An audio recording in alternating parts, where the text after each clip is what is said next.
doing poetry in my creative writing class, so for once I'm actually excited to go to class. You really like poetry? Yeah. I mean, how could you not? It's beautiful, when it's done right. Nerd. Crap! I'm gonna be late. I'll see you around. I like your jacket.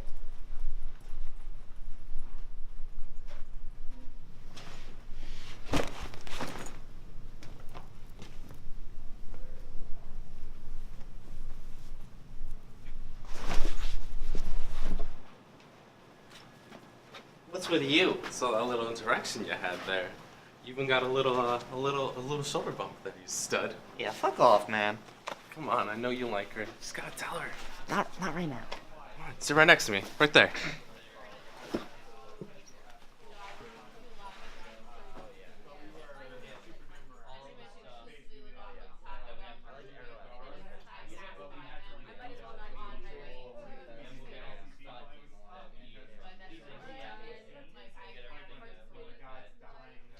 Hey class, open your books to chapter 2. We're going to be going over the history and growth of public relations. So we have, public relations has been going on since like around 1956. It's been going on ever since media has pretty much taken place. How you represent companies, how it looks for the company, how to be a representative of a company. So over here in 1956, Gregory Peck's portrayal of a harassed and tortured public relations man didn't do much for the field's reputation, because it's talking about how you know nothing about public relations, but you look good. So, you have a freshly pressed suit and you apparently bathe regularly. What more is there to know?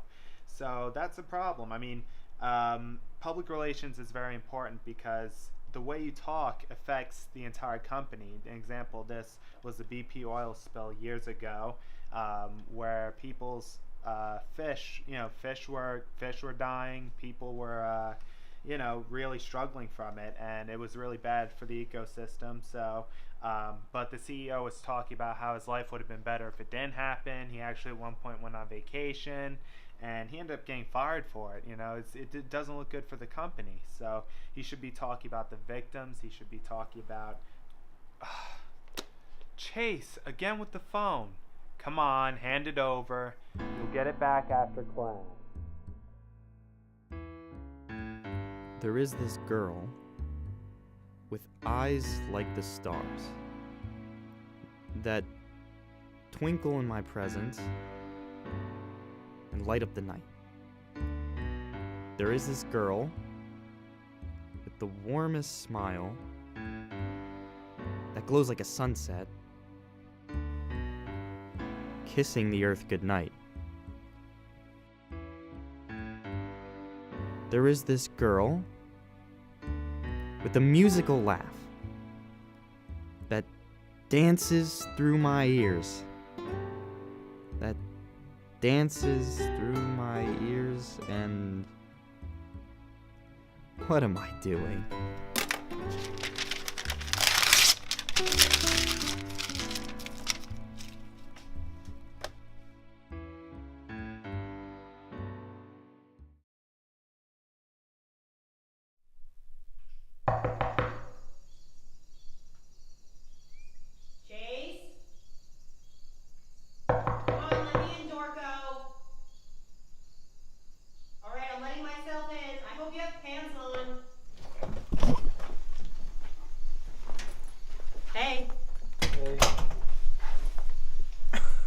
You still recovering?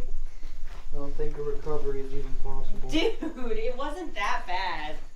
Look, Professor Leonard shouldn't have ripped your presentation apart like that, but he's an ass who doesn't accept other people's opinions. Look, the whole class knows if he was out of line. That doesn't make me feel any better. I knew you would say that. So, I brought these. Of course you did.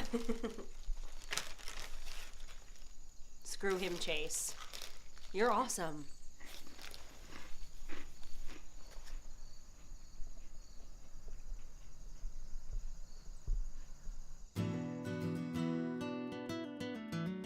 When I look at you, this is what I see.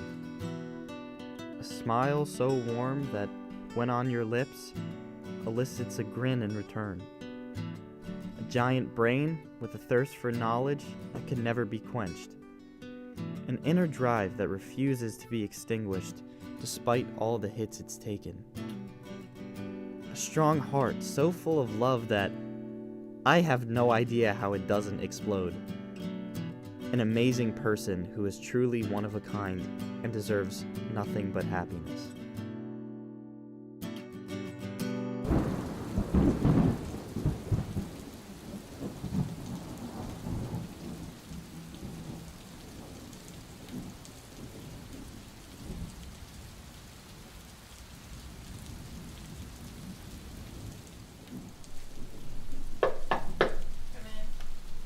Hey, Annie let me in the apartment. You I okay? have to finish this lesson plan. It's due tomorrow, and I actually have to integrate it into the classroom this time, so it's kind of life or death here. Quit worrying, it's one assignment. Well, this is half of my grade, Chase. I mean, if I do badly on this, then I do badly in the class, and if I do bad in the class, then I can't student teach next semester, and if I can't student teach next semester, then I can't graduate, and if I can't graduate, then my life is basically over. Okay, take a breath.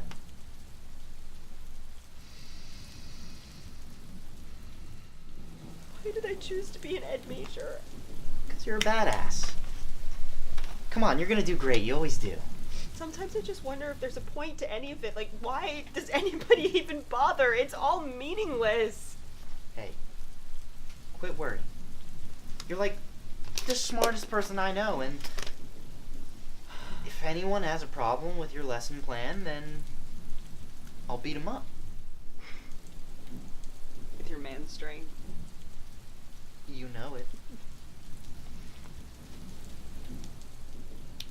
What would I do without you? You probably have more of a social life, to be honest. Thanks, Chase.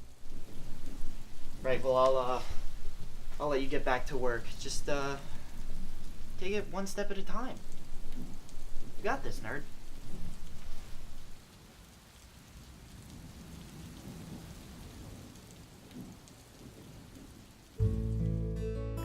I'm done trying to write this cheesy romantic crap. This is what's real.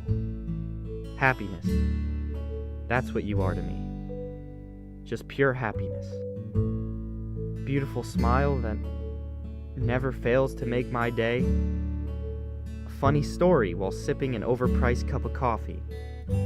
Fuzzy blankets and cheesy rom-coms on Friday nights. Jokes that are so bad that it makes sense why we're both still single. Stuffing our faces with your amazing cookies at the end of a bad day. Passionate hands that flail in the air when we argue about Shakespeare. Late night drives to get tacos even though we really don't need them. Fighting with the crane machine just so we could win that purple koala. Holding hands on the Thunderbolt when I was afraid to go on it. And finally, lots of warm hugs that remind me that everything is going to be okay. You mean so much to me. But what do I mean to you? Will you ever see me as more than just a friend?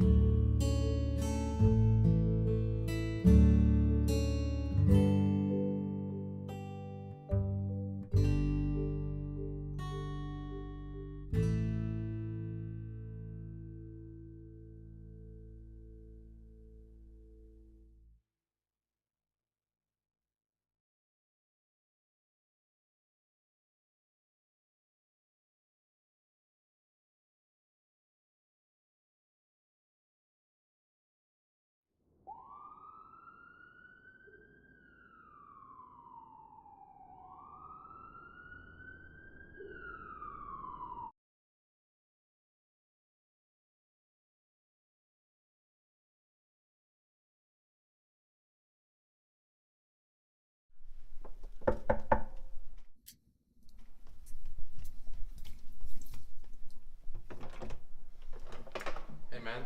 Hey. How you holding up? Fine. What are you doing here so early? You don't know, do you? What do you mean? You should check your email. It's about Athena.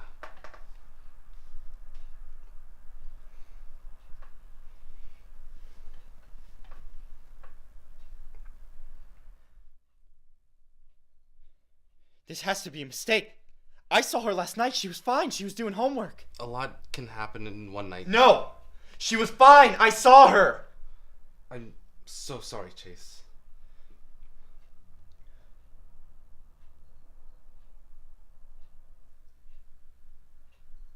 Shit.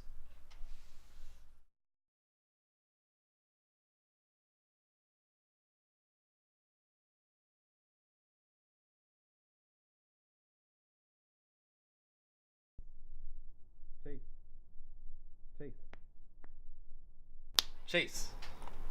Hey man, are you sure you're okay to be here? It's only been 2 days. I'm fine.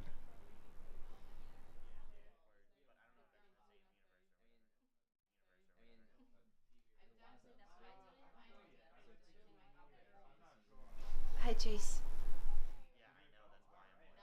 Annie? Athena slipped this under my door before I hid it from the cops before they searched our apartment. They would have taken it for evidence. It's addressed to you. Thanks.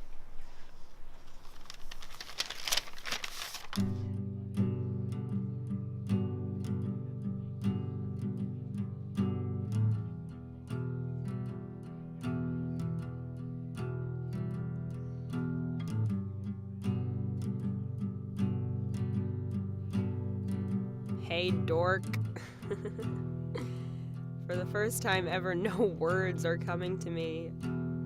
I don't even know how to write something like this, but I didn't feel right leaving you with nothing, so I wrote you this poem.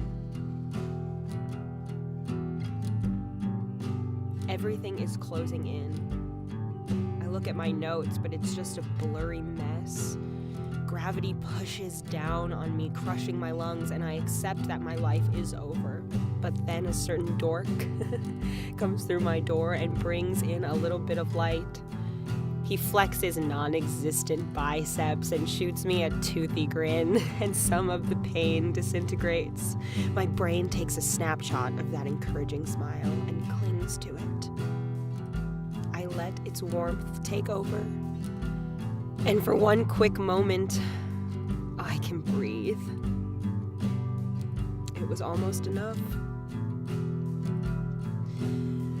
Oh, you couldn't have changed anything, Chase. You couldn't have stopped me. There was nothing left for me in this life, and it was time to surrender. I hope